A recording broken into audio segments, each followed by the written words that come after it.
Hola, muy buen día tengan todos ustedes. En esta ocasión, como representante del equipo, me corresponde presentar el apartado de política fiscal correspondiente a la revista El Gran Confinamiento, Perspectiva Económica, para la materia de macroeconomía impartida por el licenciado Óscar Iván Sánchez Zamora. El equipo está conformado por Carla Barriga Guzmán, Eduardo González Sandoval, Carlos López Martínez, Guadalupe Jassi Valdés, Rosa Isela Valerio Reyes y su servidora, Andrea Campos Calderón. Esperamos que la revista y la explicación sea de su agrado. Como primer artículo, nosotros decidimos abordar el tema de política fiscal que actualmente América Latina está enfrentando ante la crisis del COVID-19. Como bien sabemos, esta crisis ha tenido un gran impacto en el ámbito económico y en el ámbito social. Entonces, es por eso que nos pareció de suma importancia tocar el tema acerca de cuáles son las medidas anticíclicas de carácter fiscal que estos gobiernos están implementando para aminorar el impacto de dicha crisis. Particularmente en la situación de México, se ha observado que nuestra economía ha sido altamente criticada debido a que nuestro gobierno es uno de los que menos ha participado en la implementación de dichas medidas. Con respecto a su política fiscal, lo único que se ha declarado es que no habrá estímulos fiscales para las empresas, se acelerará el proceso de licitación de gasto público, se procurará los recursos para la Secretaría de Salud, se acelerará el pago de pensiones para personas de la tercera edad y se considerará un fondo de emergencia de salud para pedir recursos cuando así se necesite. Retomando el tema de política fiscal ante las crisis de COVID-19, se menciona que los principales países involucrados en la política fiscal son Argentina, Bolivia, Colombia, México, Perú y Uruguay. Se dice que esto ha amplificado las fluctuaciones económicas debido a que los gobiernos han apretado las riendas durante las recesiones y han aumentado el gasto durante los auges. Las reformas revisadas han influido sobre el nivel y la composición de las cuentas públicas, pero han modificado el carácter procíclico de la política fiscal. El siguiente artículo trata de que, a pesar de las mejoras económicas y sociales que ha tenido América Latina, sigue siendo una de las regiones más desiguales del planeta, debido a que la evolución económica y social de los países destaca mediante una gran volatilidad macroeconómica y una elevada desigualdad en la distribución de los ingresos, provocando un problema más ligado a rasgos estructurales muy profundos en otras economías anteriores, como son las pautas de especialización del comercio internacional y el dualismo económico que estos países manejan. El siguiente tema que expusimos en nuestra revista es el fondo contracíclico que México necesita, en donde en pocas palabras exponemos cuán importante es tener un fondo contracíclico, debido a que este ayuda a mejorar las finanzas públicas.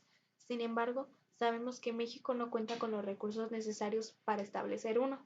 De esta manera, se presume que la crisis del COVID-19 afecta en mayor parte a la economía mexicana que a la de otros países.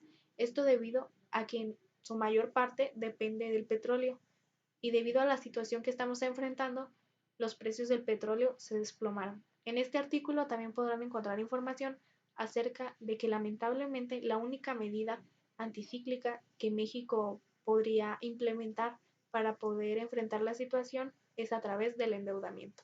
En continuación al artículo, en esta parte podemos encontrar empresarios políticos y expertos piden política fiscal expansiva en México. En el contenido que pueden encontrar en esta revista es el tipo de política que piden ese grupo selecto y el otro tipo de política que está utilizando nuestro presidente Andrés Manuel López Obrador. En conclusión, dependerá mucho de tu criterio, qué tipo de política sea mejor para el país. Andrés Manuel, por su lado, él escoge la política restrictiva. ¿Por qué? Para poder a las empresas cobrarle más impuestos, pero no hacer que suba el gasto público y provocar la inflación. Por otro lado, las empresas, políticos y expertos económicos dicen que conviene más la política expansiva. ¿Por qué? A las empresas no les conviene que les suban los impuestos. Ellos prefieren que aumente el gasto público.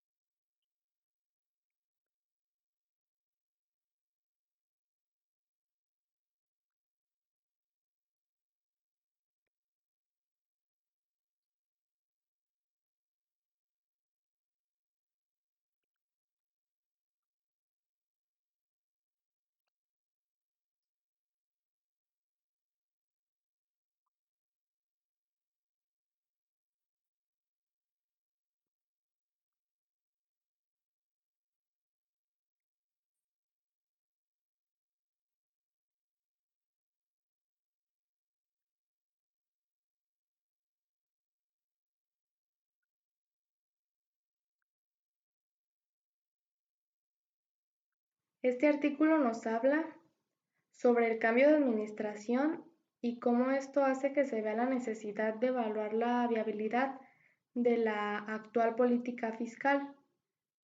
Bueno, si nos llegáramos a encontrar en una situación de inviabilidad política fiscal, esto debería de ser enfrentado con un ajuste fiscal para poder pasar de un círculo vicioso a uno virtuoso, donde haya menores tasas de interés, mayor inversión, mayor crecimiento y mejor postura fiscal en el país.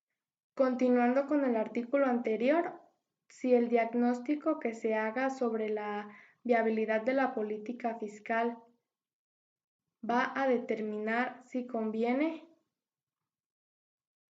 o se necesita un ajuste en las finanzas públicas, esto con la finalidad de garantizar la solvencia en el sector público y de incrementar el ahorro nacional a través de un superávit. Rescatando ideas importantes del presente artículo, para comenzar es importante mencionar que con sistema tributario nos referimos a un sistema de recaudación de un país que consiste con la fijación, cobro y administración de impuestos. En este caso hablaremos de México especialmente, en donde dicho sistema se ve afectado por distintos factores como la economía informal, entre otros. Como sabemos, un sistema tributario es muy importante para el correcto funcionamiento de una economía. Sin embargo, como todos sabemos, en México existe un gran problema de erosión fiscal de dicho sistema, sea deficiente y el nivel de recaudación fiscal sea bajo. Entonces, para finalizar, como conclusión podemos decir que todo esto como consecuencia se obtiene un ingreso del gobierno federal mínimo que representa el desperdicio de un instrumento económico. Hace unas semanas atrás, después de un día laborioso de trabajo, de haber terminado proyectos, tareas, quisiste sentarte en el sofá a ver una muy buena película o seguir con tu serie favorita. Te sentaste en el sofá, te acostaste en tu cama, prendiste la tele o agarraste tu celular, entraste a la app y esperaste a que la aplicación cargara para poder ver tu película o serie. Pero antes de eso, apareció un anuncio. Todos nos quedamos como en shock y empezamos a leer. Sí, hubo un incremento en las plataformas de streaming. Y antes de empezar a culpar al gobierno y que no sé qué, te invito a que leas el artículo y te des cuenta el por qué hubo este incremento, que no fue sacado de la manga de Andrés Manuel López Obrador por el coronavirus. Esto ya venía de tiempo atrás, que era un impuesto que ya se conocía, pero no se cobraba. Te invito a que hagas una conclusión tú mismo y se la compartas a tus demás compañeros para poder enriquecer todo este tema.